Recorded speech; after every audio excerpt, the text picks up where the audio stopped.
Have you ever suffered with a dry cough?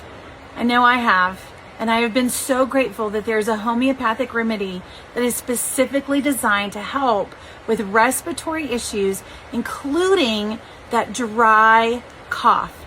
This remedy can also help with those who are suffering with pneumonia.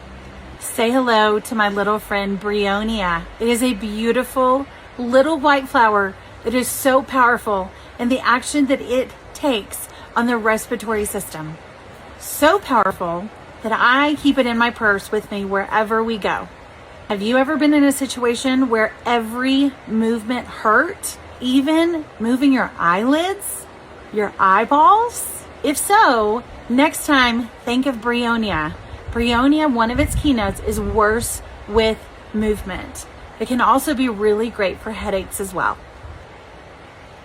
If you're enjoying the content that I'm putting out, join me for my weekly group meetings where we get together and we talk all things homeopathy.